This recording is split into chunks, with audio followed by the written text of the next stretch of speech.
আরে ভাই তুই তোর কোন গার্লফ্রেন্ডের উপরে তুই দুর্বল ছিলি না বলতো? আমার একজনের নাম বলছে তার উপরে তুই দুর্বল ছিলি না? পূর্বের যে কটা গার্লফ্রেন্ড তোর ছিল তুই কিন্তু সবার উপরে দুর্বল ছিলি সৌরভ।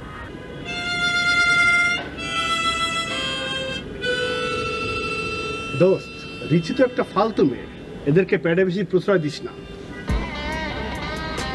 কেন কি হয়েছে?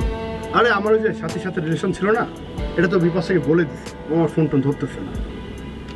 বিপাশা কি বলতেছে এখন? সেটা ফোনই তো ধরতেছে না, না ধরলে কি করবো? বাস সামনে গিয়ে কালকে দাঁড়ায় থাকলাম অনেকক্ষণ, ও ছাদে আসলো না, ফোন ধরতেছে না পর্যন্ত। তুই একটু আমাদের কথা বলবি? এই সব হচ্ছে নাটক নাটক। তুই খবর নিয়ে দেখ ওর কয়টা এক্স বয়ফ্রেন্ড আছে। দোস্ত আমি কি করবো বল? আল্লাহ আমার মনটাকে এমন নরম করে কেন যে বানাইলাম বুঝতেছি না। আরে ভাই তুই তোর কোন গার্লফ্রেন্ডের উপরে তুই দুর্বল ছিলি না বলতো? আমার একজনের নাম বলছে তার উপরে তুই দুর্বল ছিলি না? পূর্বের যে কটা গার্লফ্রেন্ড তোর ছিল তুই কিন্তু সবার উপরে দুর্বল ছিলি সৌরভ। সেটা আমি অস্বীকার করতেছি না, তারপরে আমি এর উপরে একটু এক্সট্রা দুর্বল কেন আমি জানি না। আমি একে ছাড়া আমি কিছু করতে পারছি না, মিউজিকে মন দিতে পারতেছি না। এসব নাটক সিনেমার ডায়লগ বাদ দে। আমার মাথা এখন অনেক প্রেশার আছে, অনেক চাপে আছে। আমি এখন সামনে শিডিউল নেওয়া আছে, স্টুডিওতে শিডিউল নেওয়া। ওইখানে কোন জায়গায় তুই ওইগুলো নিয়ে চিন্তা করবি, সেইগুলো বাদ দিয়ে তুই এখন তোর এইসব এর সমাধান না হলে তো আমি আমার মিউজিকেও আমি কোনোভাবে মন সেট আপ করতে পারতেছি না। আমি কি করবো বল? তুই একটু আমার প্লিজ একটু কথা বল না প্লিজ। আচ্ছা শোন, একটু কথা বল। আমি কিন্তু আমারটাকে গতকালকে ছাড়ছি। কেন ছাড়ছি জানিস? যখনই আমি একটা কাজ নিয়ে বসতেছি তখনই তার একটা আবদার, একটা কিছু করতে হবে, এইটা করো সেটা করো, এটা কেন করতেছি, ওইটা তাকে কেন সময় দিচ্ছি না। আরে ভাই এইগুলো তো আমাদের জন্য না। মিউজিক করতে গেলে এসব চাপ নেওয়া যাবে না ভাই। আমি কি করব? ওকে ছাড়া তো আমি কোনো কিছু করতেই পারতেছি না। আমি মিউজিকে মন দিতে পারতেছি না, তোর এখানে আসতেছি না, তুই দেখতেছিস না। তুই প্লিজ আমার জন্য একটু কথা বলার সাথে, ওর সাথে কথা বলে যায়।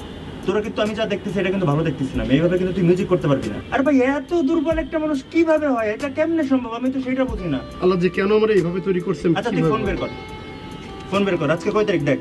29 তারিখ। আগামী 2 দিন পরে আমাদের স্টুডিও রেকর্ডিং। আর আজকে তুই এইগুলা নিয়ে মনে কর যে এখানে যেসব তুই যেই তোর যে ব্যবহার আমি দেখতেছি, তোর মাইন্ড এটার ভিতরে ঢুকে গেছে। আরে ভাই আমরা কি এইগুলোর জন্য কি এই শহরে আসছি নাকি? তুই এইগুলো করলে জীবনে মিউজিক করতে পারবি? আমাদের ক্যারিয়ার আছে না একটা। দোস্ত তুই একটু ওর সাথে প্লিজ কথা বল দোস্ত, তুই একটু কথা বলে ঠিক হয়ে যাবে দোস্ত। তুই ঠিক করে দে, আমি সব কিছুতে আবার ঠিকঠাক করবো তোর কথা মতো। তুই একটু প্লিজ ওর সাথে কথা বলে তুই ঠিক কর আমার ব্যাপারটা দোস্ত প্লিজ। তুই এখন তোর এইসব মানে ফালতু এইসব দিকে আসলে তুই আমার সাথে মনে কর যে এখানে বস। তাহলে এখন কি করবো বল? তোর কিছুই করার দরকার নাই। তোর কাছে সিগারেট আছে? হ্যাঁ সিগারেট আছে, চল রুমে চল, গিয়ে একটু জ্যামিং করি। আর শোন এদিকে আয়। সৌরভ, ঠান্ডা মাথায় একটা কথা শোন। তুই কিন্তু আসলে একটা ভালো ছেলে এবং অনেক ভালো মনের একটা মানুষ।